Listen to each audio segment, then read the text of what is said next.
السلام علیکم ورحمۃ اللہ تعالی وبرکاتہ۔ سامعین حضرات، آپ دیکھ رہے ہیں یوٹیوب ٹرسٹ چینل۔ آئیے اس بیان کو مکمل سنتے ہیں۔ رب تبارک و تعالی ہمیں سننے سے زیادہ عمل کرنے کی توفیق اور رفیق عنایت فرمائے، آمین ثم آمین۔ تو اس بیان کو مکمل سماعت فرمائے۔ حضور پاک صلی اللہ علیہ وسلم نے عیسائیوں سے کہا، آ جاؤ تم بھی آؤ میدان میں بھی آتا ہوں، اور ہم اپنے اپنے رب کو پکاریں گے۔ جس کا دین سچا ہوگا وہ حق اس کا ظاہر ہو جائے گا۔ عیسائی مان گئے، کہا کہ ٹھیک ہے۔ نجران ایک جگہ ہے، وہاں کے عیسائی تھے۔ اب حضور پاک صلی اللہ علیہ وسلم اپنے گھر سے نکلے اور ساتھ میں کس کو لیا؟ سیدہ بی بی فاطمہ الزہرا کو، امام حسن کو، امام حسین کو، اور حیدر کرار علی مرتضیٰ کو۔ یہ پنجتن پاک کا قافلہ نکلا ہے اور نجران کی طرف۔ میرے عزیزوں، ناموں میں اتنا اثر ہے کہ آج بھی ہم دعا کرتے ہیں، لی خمسۃ اطفی بہا حر الوباء الحاطمہ المصطفیٰ والمرتضیٰ وبناہما والفاطمہ۔ میرے پاس 5 نام ایسے ہیں جن سے ہر بری چیز کو اور ہر گرمی کو میں دور کر دیتا ہوں۔ وہ 5 نام کیا ہیں؟ ایک مصطفیٰ، ایک مرتضیٰ، ایک حسن حسین اور ایک فاطمہ۔ یہ 5 ناموں میں یہ تاثیر ہے۔ یہ پنجتن پاک کا قافلہ نکلا نجران کی طرف اور حضور پہنچ گئے۔ اہل حق ہمیشہ پہنچتے ہیں۔ نبی پاک صلی اللہ تعالی علیہ وسلم میدان مباہلہ میں پہنچے۔ عیسائیوں کو آنا تھا مقابلے میں، اور جو سب سے بڑا عیسائی پادری تھا وہ اپنے محل میں بیٹھا ہوا انتظار کر رہا تھا، آنے تو دیکھتے ہیں۔ اور جب حضور پہنچ ہی گئے تو ان کو پہلی بات تو یہ سمجھ میں نہیں آ رہا کیا یہ صحیح میں آ گئے، اور اس کے بعد دیوار پر چڑھ کر کے جھانکنے لگا کہ آئے ہیں تو دیکھ لوں پہلے۔ دور سے نبی پاک کے چہرے پاک کو دیکھا، اور ساتھ میں وہ ایسا منظر تھا کہ سورج جگمگا رہا ہو اور ساتھ میں چاند بھی ہو اور ستارے بھی ہوں۔ پھر اس آسمان کا کیا کہنا، اس نے دور سے دیکھا اور سٹپٹا گیا، اور سارے عیسائیوں کو بلایا اور پکار کر کہا، نادانو تم نے کس کو مباہلے کے لیے بلایا؟ دیکھ نہیں رہے وہ چہرہ؟ اور وہ عیسائی پادری کہتا ہے، قسم خدا کی اگر میں مباہلے میں چلا جاؤں سامنے اور وہ نبی اگر اٹھا دے ہاتھ دعا کے لیے، قیامت تک کوئی عیسائی زندہ نہیں رہ سکتا۔ یہ کون کہہ رہا ہے؟ خود عیسائی پادری کہہ رہا ہے۔ کہا تم نے کس کو بلا لیا؟ حضور پاک صلی اللہ تعالی علیہ وسلم کے پاس وہ سرنڈر ہو گئے، کہا کہ ہمیں مباہلہ نہیں کرنا، آپ واپس تشریف لے جائیں۔ حضور پاک صلی اللہ تعالی علیہ وسلم واپس تشریف لائے۔ مباہلہ اسلام میں ہے، لیکن ہونے کے چانسز بہت کم ہوتے ہیں، ہوتے نہیں۔ اس کی ایک وجہ ہے، سیدنا خالد بن ولید رضی اللہ تعالیٰ عنہ عیسائیوں نے ایک بار پکڑ لیا تھا اور کہا تم صحیح مذہب پر ہو، حق مذہب پر ہو، تو آؤ چلو ہم بھی ٹیسٹ کر لیتے ہیں۔ کہا چلو۔ حضرت خالد بن ولید کے سامنے جو معاملہ تھا وہ کیا تھا؟ عیسائی آئے اور ایک ایسا خطرناک زہر لا کر کے رکھا، ایسا خطرناک زہر جس کو چھونے سے چمڑی نکل جاتی تھی۔ اگر وہ زہر لگ جائے تو چمڑی نکل جائے گی، اتنا خطرناک زہر۔ عیسائیوں نے کہا کہ چلو اس زہر کو رکھتے ہیں اور ہم دونوں دیکھتے ہیں، اللہ کا نام لیتے ہیں۔ حضرت خالد بن ولید نے کہا یقین ہے مجھے، میں میرے رب کا نام لے کر زہر اٹھا کر پی لوں گا، تمہیں بھی پینا ہوگا۔ حضرت خالد بن ولید کو انہوں نے کہا ٹھیک ہے تم پہلے کرو۔ حضرت خالد بن ولید نے بسم اللہ الرحمن الرحیم پڑھا اور اٹھا کر پورا زہر پی لیا۔ وہ گھبرا کر بھاگنے لگے، کہا کہ یہ کون انسان ہے کیا؟ اور بہت دیر تک دیکھتے رہے کہ کچھ تبدیل ہوگا کہ نہیں ہوگا۔ کہاں سے تبدیل ہوتا؟ وہ خالد بن ولید سیف اللہ المسلول ہے۔ کچھ نہیں ہوا، اللہ کے نام سے پیا۔ عیسائیوں نے کہا کہ یہ کچھ جادو کر دیا تم نے، ہو سکتا ہے یہ جادو ہوگا شیشی پر یا بوتل پر۔ حضرت خالد بن ولید نے کہا پورا نہیں، جو بچا ہے اس میں وہی چاٹ لو، جو بچا ہے۔ لیکن ان میں سے کسی کی ہمت اور طاقت نہیں ہو سکی کہ اس زہر کو چکھ بھی سکے۔ ہر زمانے میں یہ ہوا ہے۔ عزیزان گرامی وقار، آگ میں جانے کا جو مباہلے کا معاملہ ہے یہ بھی کوئی پہلی مرتبہ نہیں تھا۔ لوگ مجھے آج پوری دنیا میں تقریباً اسی نام سے جانتے بھی. نبی پاک صلی اللہ تعالیٰ علیہ وسلم کی عزت کی بات تھی, ہم نے مباہلے کا اعلان کیا تھا, اور ظاہر سی بات ہے کوئی پری پلان اور منصوبہ بندی نہیں ہوتی, یہ جذبات ہوتے ہیں, یہ ایمانی تقاضا ہوتا ہے. ہم نے بہت دنوں تک دیکھا ان کو ڈیبیٹ کرنے کا کوئی مسئلہ ہی نہیں, اور ان کے میدان ہے, ان کا میز ہے, ان کے ٹٹو ہیں, ان کا میڈیا ہے, جس کو چاہے لڑاتے رہیں. اس کے لیے ہم نے کہا تھا سیدھی سی بات ہے کہ آؤ میدان میں اترتے ہیں, کوئی میڈیا والا آئے نہ آئے, ہم بھی اتر کر کے آگ میں چلتے ہیں, تم بھی اتر کر کے آؤ, دیکھا جائے گا. میرے عزیزوں, یہ کوئی اس وقت کی کوئی لفاظی یا پکائی نہیں, الحمدللہ اس اعلان پر آج بھی میں برقرار ہوں, آج بھی آخری سانس تک ہم برقرار ہیں اس چیز پر. ہمارے دین پر ہمیں یقین ہے, مجھے میری ذات پر نہیں, میرے رب کی ذات پر یقین ہے, اور میرے نبی کے سچے ہونے پر ہمارے وجود سے زیادہ یقین ہے, ہمارے وجود سے زیادہ یقین ہے. یہ ضروری نہیں کہ ہم بہت پاکیزہ لوگ ہیں, بہت بڑے ولی ہیں یا پرہیزگار ہیں, نہیں, ہمیں ہماری طرف کوئی یقین نہیں ہے, لیکن اللہ کی ذات پر یقین ہے. یہ پہلی مرتبہ نہیں, سرکار مفتی اعظم ہند رحمۃ اللہ تعالی علیہ کے زمانے میں بھی اس طرح کا معاملہ پیش آیا, اور ایک بڑے بزرگ ہیں ابو مسلم خلانی, ان کے زمانے میں بھی ایسا معاملہ پیش آیا آگ میں اترنے کا, اور وہ اتر کر کے بھی دکھائے. حضرت مفتی اعظم ہند رحمۃ اللہ تعالی علیہ کے زمانے میں شدھی کرن ایک تحریک چل رہی تھی, گھر واپسی, بہت سارے لوگوں کو مرتد بنا رہے تھے لوگ. تب ایک بہت بڑے پنڈت اور سوامی کو انہوں نے چیلنج کیا تھا آگرہ کی سرزمین پر, کہ ایک بہت بڑی کڑھائی تیل میں پک رہی تھی اور آگ لگی ہوئی تھی. مفتی اعظم ہند رحمۃ اللہ تعالیٰ علیہ اور شیر بیش اہل سنت علامہ حشمت علی خان رحمۃ اللہ علیہ, یہ دونوں تھے, اور جو سوامی تھا, جو پنڈت تھا, وہ بکواس کیے جا رہا تھا. تو آپ نے اس سے کہا کہ اگر تو اپنی تمام باتوں پر سچا ہے تو آ جا, اس کڑھائی میں کود جاتے ہیں. یہ گرم کھولتا ہوا تیل ہے, یہ آگ لگی ہوئی ہے. اس نے سوچا کہ یہ مذاق میں کہہ رہا ہے مولوی. پھر انہوں نے کہا, کھینچ کر کے جب قریب لایا تو تھر تھر کانپنے لگ گیا. کہا کیا حقیقت میں کرے گا؟ یہی معاملہ سلطان الہند غریب نواز کی بارگاہ میں بھی ہے, آپ کے ساتھ بھی ہوا. ایک مرتبہ ایک پجاری بیٹھا ہوا تھا, آگ کی پوجا کر رہا تھا. غریب نواز رضی اللہ تعالیٰ عنہ نے رک کر کے کہا کہ ذرا اس میں ہاتھ ڈالو جو تمہارا خدا ہے. اس نے کہا یہ تو جلائے گی. کہا اتنے سال سے عبادت کر رہے ہو پھر بھی جلائے گی. تو سرکار غریب نواز نے جب یہ کہا تو پجاری نے کہا یہ سب فلسفہ, یہ منطق چلنا چھوڑ دو, آگ کا اثر ہے جلانا, وہ جلاتی ہے. غریب نواز نے فرمایا نہیں, آگ کا اثر جلانا ہے لیکن بغیر حکم خدا کے نہیں جلاتی, میرے خدا کے حکم کے بغیر نہیں جلاتی. تو اس نے کہا اگر تم اپنی باتوں پر اتنے پکے ہو تو تم ہی ہاتھ ڈال دو. اس کی گود میں ایک بچہ رکھا ہوا تھا, سرکار غریب نواز نے اس کا بچہ بھی اٹھا لیا اور خود آگ میں چلے گئے. بہت بڑی آگ تھی وہ, اور ایسے چلے گئے اندر. وہ واویلا مچانے لگا, چلانے لگا کہ یہ درویش گیا تو گیا, میرا بچہ بھی لے کے گیا.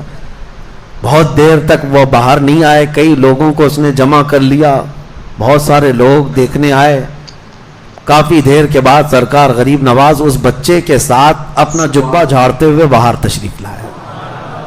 کچھ بھی نہیں تھا.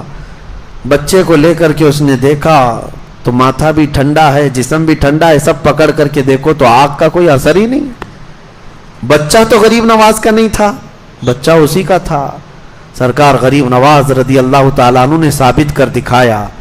آگ میں وہ حقانیت ثابت کرنے کے لیے, اپنی کرامت نہیں, اللہ کی وحدانیت اور اسلام کی حقانیت ثابت کرنے کے لیے گئے اور واپس آئے.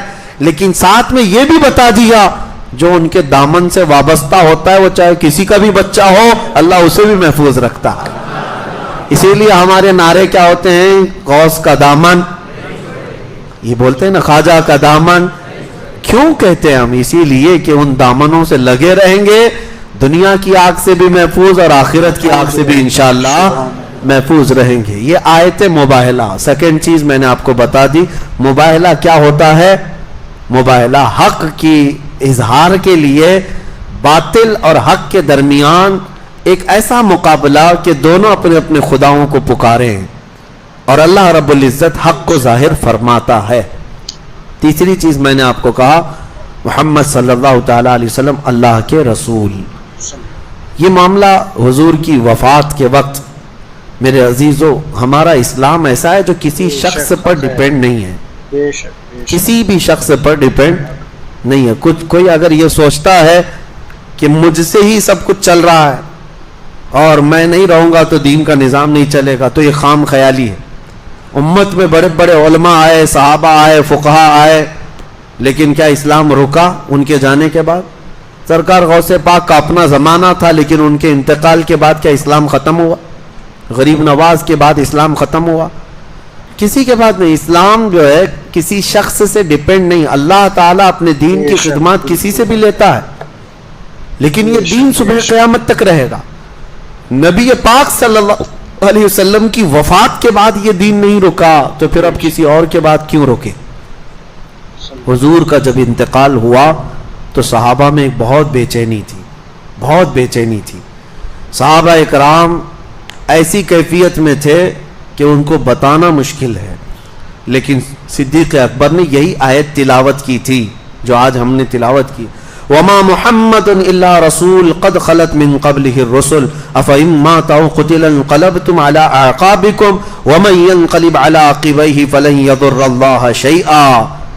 حضرت ابو بکر نے منبر پر کھڑے ہو کر کے آیت تلاوت کی.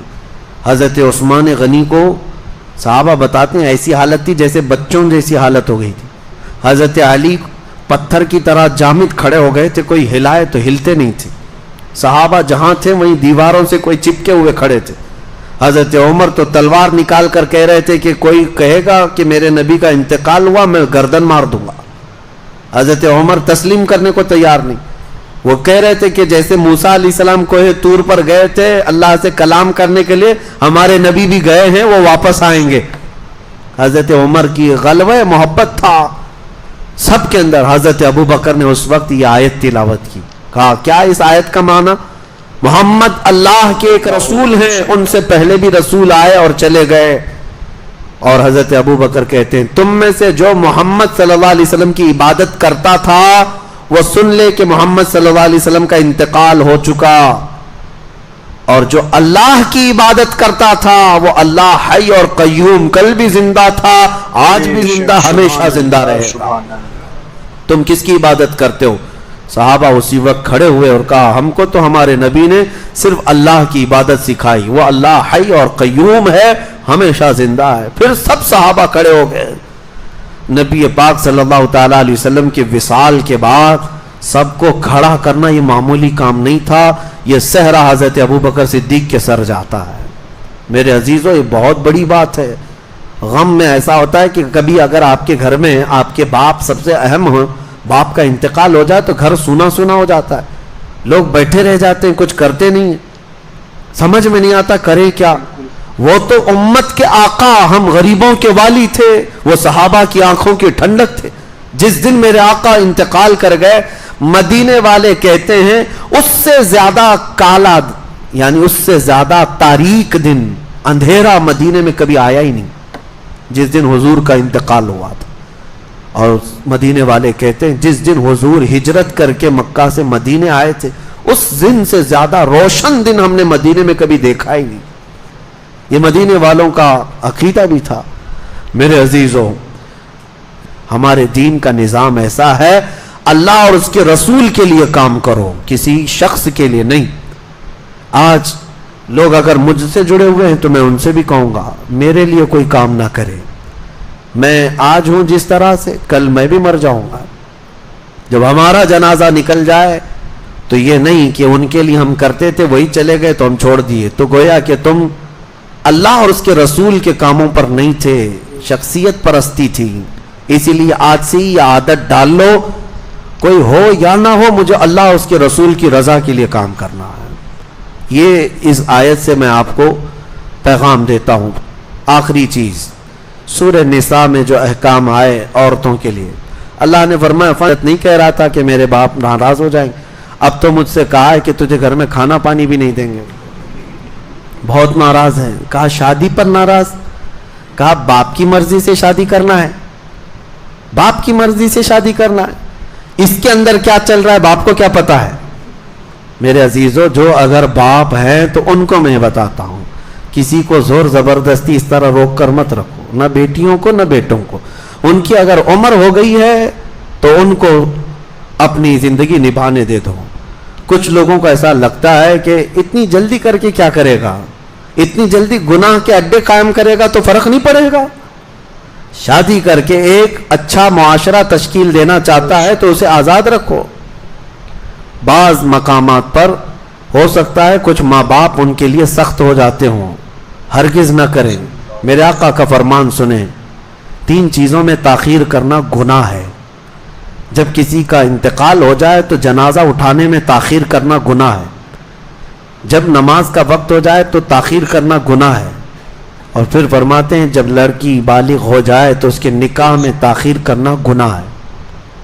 یہاں تو عمریں نکال دیتے ہیں لوگ، اور بہت سارے اس کے لیے پتہ نہیں کیا کیا معاملات ہیں۔ بہرحال اس کو آسان بنائیں۔ اب یہاں پر ایک لطیفے کے طور پر ایک بات میں بتا دوں، آپ کو بھی سمجھا دوں، کل کو کوئی بیٹھ کر کے آپ کو پٹی پڑھانے کی کوشش کرے تو یہ بات یاد ہونی چاہیے۔ آیت ہے فَانْكِحُوا مَا طَابَ لَكُم مِّنَ النِّسَاءِ مَثْنَىٰ وَثُلَاثَ وَرُبَاعَ، تم میں سے جو عورتیں پسند آ جائیں نکاح کر لو، 2-2 3-3 4-4، یہ لفظ ہے۔ 2 مثنا کا مطلب ہوتا ہے 2-2، ثلاثہ کا مطلب ہوتا ہے 3-3، رباع کا مطلب ہوتا ہے 4-4۔ ویسے بھی میں آپ کو بتاؤں، پوری امت جانتی ہے ہماری شریعت میں کتنے نکاح جائز ہیں؟ 4 ہیں۔ کرنا نہیں کرنا یہ الگ مسئلہ ہے، جائز کتنے ہیں؟ 4 ہیں۔ لیکن میں آپ کو ایک لطیفہ بتاؤں، ایک جماعت ایسی ہے جس نے 18 نکاح جائز کر دیے۔ ہاں 18 نکاح۔ شیعہ حضرات میں ایک طبقہ ہے، شیعہ حضرات میں ایک طبقہ ہے، ان کے یہاں 18 تک جائز ہے۔ کیسے؟ میں بتاتا ہوں۔ 2-2 4، 3-3 6-4 اور 4-4 8، 8 اور 10، ہاں انہوں نے ایسے کیلکولیٹ کیا ہے۔ یہ تو اچھا ہے میرے عزیزوں، یہاں 4-4 تک کا لفظ آیا ہے، ورنہ یہ پتہ نہیں کیلکولیشن کہاں تک لے جاتے ہیں۔ یہ محاورے کا لفظ ہے، محاورے کا لفظ ہے۔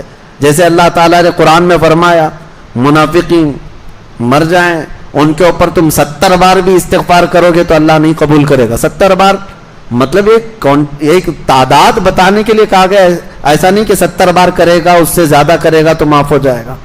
کچھ ورڈز ایسے ہوتے ہیں جو محاورے کے لیے استعمال کیے جاتے ہیں۔ آپ کو اگر آپ سے یہ کہا جائے پانی پی رہے تھے، آپ پورا گلاس اٹھا کر کے پینے لگے، میں نے کیا کہا؟ 3 گھونٹ پیو، ایک ایک بار کر کے پیو۔ کیا کہا؟ ایک ایک بار۔ ایک ایک کا مطلب کیا ہوا؟ 2-2 ہو گئے۔ میں نے ایک لفظ جو ہے نا 2 بار استعمال کیا۔ ایک ایک بار کہو، ایک ایک بار استعمال کرو، اس کا مطلب وہ نہیں ہوتا کہ 2-2 ہو گئے۔ تو یہ اگر کوئی کل کو پٹی پڑا ہے ہمارے نوجوانوں کو اور 18 دماغ میں ڈالنے لگے تو سمجھ لینا کہ یہ کہاں سے آ رہی ہے بات۔ اسی لیے میرے عزیزو، ہاں بہرحال اللہ تعالیٰ نے 4 تک ہمارے لیے اجازت رکھی ہے۔ اس پر بھی آج ہمارے ملک میں کئی پاکھنڈیوں کو درد ہے، پھر 18 پر کیا واویلا مچے گا۔ 4 پر ہی ان کو تکلیف بہت زیادہ ہے، 18 کا اگر شوشہ چھوڑ دیا جائے پتہ نہیں۔ آپ کو یہ بات بھی بتا دوں 4 پہ تکلیف کیوں ہے۔ 4 مسلمان کرتا نہیں ہے الگ بات ہے، بہت مشکل سے کسی کی 2 ہو نہیں، 2 ہیں، اور 4 تک جانا اب کے زمانے میں بہت مشکل ہے، لیکن اسلام نے ایک دروازہ کشادہ رکھا ہے۔ آپ کو اس کی حکمتیں بھی معلوم ہونی چاہیے۔ عورتوں کی تعداد مردوں سے زیادہ ہے، آپ کہیں پر بھی جا کر کے معلومات حاصل کر لیں، مردم شماری میں بھی آپ کو مل جائے گا۔ کئی علاقے ایسے ہیں جہاں عورتوں کی تعداد مردوں سے زیادہ ہے۔ اور پہلے کا دور ایسا تھا کہ جنگوں میں سب سے زیادہ کون شریک ہوتے؟ نوجوان لوگ. اور جب وہ شہید ہو جاتے تو ان کی بیوائیں کیا کرتی؟ کیا وہ زندگی بھر ایسی بیٹھی رہتی؟ تو جو باحیات ہیں ان کو حکم ہوا کہ تمہاری ایک بیوی ہے تو کوئی اور ایک بیوہ اور ایک کو رکھ لو، تاکہ وہ فاحشہ ہونے سے، وحشہ ہونے سے تو بہتر ہے کہ کسی کی بیوی بن کر کے زندگی گزارے. یہ اسلامی حکمت ہے. کسی عورت کو اسی طرح آزاد چھوڑ دینا اس سے بہتر ہے کہ کسی کی بیوی بن کر کے وہ گھر سنبھالے. یہ اسلام کی حکمت ہے. لیکن ان کو کیا سمجھ میں آئے جن کی بیویاں ہی نہیں ہیں؟ ان کو کیا سمجھ میں آئے؟ یہاں تو ہمارے ہاں حالات ایسے ہیں، 3 طلاق پر وہ بیچارہ قانون بنا رہا ہے جو کبھی بیوی کو رکھا ہی نہیں. معاملات آپ کو سمجھ میں آ رہے ہیں. اور اتر پردیش میں یہ کون سا قانون؟ بچے کنٹرول کرنے کا قانون بنا رہا ہے. اور کون بنا رہا ہے؟ عجیب حال ہے. جو پورا سنیاس لے کر بیٹھے ہیں وہ بچوں کے کنٹرولنگ پہ قانون بنا رہے ہیں، جن کو پتہ ہی نہیں بچے پیدا کیسے ہوں، جن کو پتہ ہی نہیں بچے پالے کیسے جاتے ہوں. یہ عجیب معاملات ہے. جس کی بیوی نہیں وہ بیویوں پہ قانون بنائے، جس کے بچے نہیں وہ بچوں پہ قانون بنائے. یہاں پر اب میں آپ کو بتاؤں، میرے مصطفیٰ کریم صلی اللہ علیہ وسلم نے عورتوں کے حقوق بیان کیے پوری کائنات کو، لیکن حضور نے 10 نکاح کر کے عورتوں کو سنبھال کر کے بھی دکھایا ہے، ان عورتوں کو نباہ کر کے بھی دکھایا ہے. یہ اپنی اپنی بات ہے. بہرحال تعدد ازواج پر آج وہ لوگ اعتراض کرتے ہیں. بہت عجیب و غریب بات ہے، بہت عجیب و غریب بات ہے. ہمارے ملک میں سب سے زیادہ جو دھرم ہے، جو ریلیجن ہے، وہ سناتن ہے، ہندو دھرم ہے. اور ان کے اگر کچھ لوگ اس طرح کے 4 بیویوں پر اعتراضات کرتے ہیں تو مجھے حیرت ہوتی ہے، کیونکہ شاید انہوں نے اپنی مقدس کتابیں نہیں پڑھی. کرشنا جی کی کتنی بیویاں تھیں شاید پتہ ہی نہیں. پتہ ہوتا تو کس طرح کی باتیں کرتے. بہت سارے ان کے مقدس جو شخصیات ہیں ان کی بیویوں کی تعداد انہیں پتہ ہی نہیں. کسی کی 100 ہے، کسی کی 200 ہے، بہت ہے.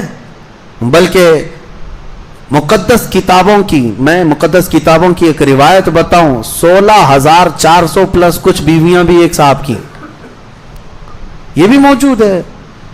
تو اس کو کیوں نہیں تسلیم کرتے؟ حضرات آپ سن رہے تھے مفتی سلمان اظہری صاحب کی یہ بیان. امید کرتا ہوں یہ بیان آپ کو اچھا لگا ہوگا. اسی طرح کی بیان سننے کے لیے ہمارے چینل کو سبسکرائب کر لے اور بیل آئیکن بٹن کو بھی آن کر دے تاکہ آپ کے پاس ہمارے ویڈیو کا نوٹیفیکیشن ملتا رہے. السلام علیکم ورحمۃ اللہ تعالی وبرکاتہ.